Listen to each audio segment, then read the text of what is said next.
All are now enveloped and overlighted in every moment by the tsunami of love. March 10, 2015.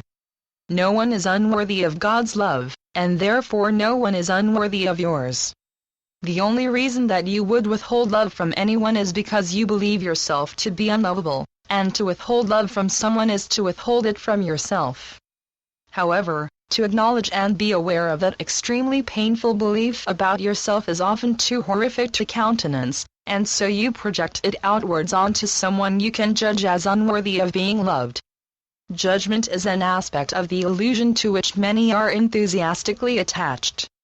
Because of the underlying sense of unworthiness that so many feel and deny, it can be very satisfying to see another's behavior as wrong, sinful, criminal, deceitful, untrustworthy, in fact being in any way different in their behavior from your personally perceived and accepted sense of what is normal, judging them according to some arbitrary rules of your own making, and then righteously condemning them, and enthusiastically sentencing them to what you have convinced yourselves is their well-deserved punishment.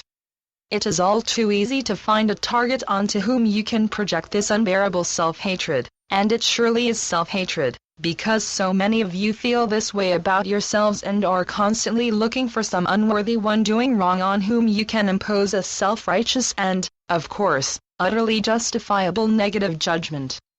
Doing this helps you to feel better about yourselves because as you compare yourselves to these unacceptable others, you can tell yourselves, I am not nearly as bad as that, or even, I am really very good.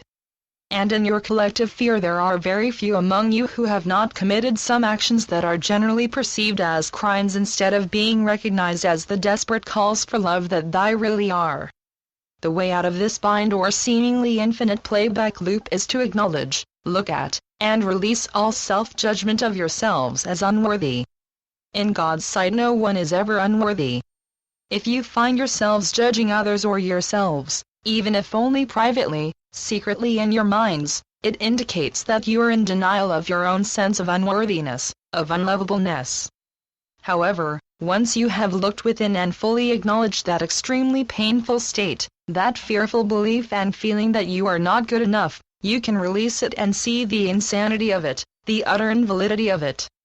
In that moment of awareness as you gently release it, thank it for the protection it thought it was offering you, and then intend and allow yourselves to feel the love in which the tsunami of love has enveloped you.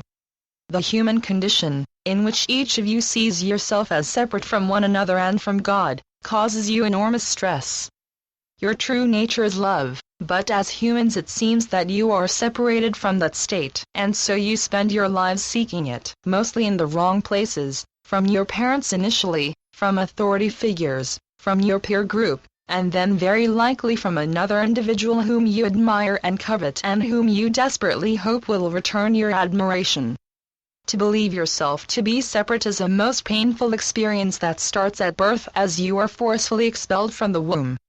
As you grow and develop, the parental, tribal, cultural, racial, and religious rules that are imposed upon you further confirm that sense of separation because each time you break one of them and are judged wrong, and may be shamed for doing so, it builds within you an intense sense of unworthiness, thus separating you emotionally from the good people, those who have judged you and found you wanting. And that pain has to be buried, hidden deep in your unconscious, because it cannot be borne. When you see it spelled out like that, it is quite clear that the only way out of this unhappy state is by embracing love. You all, every single human being, wants only to be loved. And there is never even a moment when you are not infinitely loved. As a human, you need to feel loved because love is your nature, and to feel unloved is effectively to die. So you keep seeking outside what you can only find within you. Love is the life force. Without it you would cease to exist, and that is impossible because you are eternal beings at one with Source. Nevertheless, it seems to many of you that you do die because you have learned over the eons to identify solely with your human bodies, which have, as you might express it, a rather severely limited shelf life. Medical science has recently succeeded in extending that bodily life expectancy, but it has also encouraged a belief that it is the only life available to you. Over the eons, unconditional love and acceptance has been a state of being that very few have experienced. However, over the last 100 years or so, mainly as a result of the development of psychology as an approved ameliorative healing practice, the need that humans have for love has been increasingly recognized and applied, so that many young people today take it as normal, as indeed it is, that people should behave kindly and lovingly to one another. It is this enormous change in perception that led to the arrival of the tsunami of love. Previously, in earlier times, it would not have been welcomed because the general human attitude encouraged judgment and harsh punishment for wrongdoers, even for the smallest offenses. Love was talked about as being desirable but unobtainable, and therefore it was considered insane to even dream of experiencing it. You have some leftover expressions from those times. You have to be cruel to be kind, and tough love. Many still believe in them. However, humanity as a whole is moving very rapidly away from that insane and truly unconscionable belief system.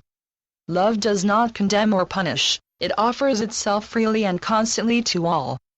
But over the eons, you have spent in the illusion, playing games of separation and experiencing the concomitant fear, judgment, and shame that it offers. You have learned to see yourselves as unworthy of love and therefore find it very difficult to accept it. Feeling unloved, because you have closed yourselves off to it, so that the pain of not feeling it will not be experienced. You are amazed when someone unexpectedly treats you kindly and lovingly. This is happening more and more frequently as all are now enveloped and overlighted in every moment by the tsunami of love. All you need do to experience it, is to open your hearts and allow it in. Intellectually most of you know that God loves you all, but deep within you lies your true knowing, the place where you can feel that love enveloping and embracing you. By opening your hearts, you learn to access that deep inner knowing and can then relish the experience of it whenever you choose. It is your God-given right, your heritage, so claim it, daily, and release all doubts about your worthiness to enjoy and experience God's infinite love for you. Your loving brother, Jesus. Channeled by John Smallman. johnsmallman2.wordpress.com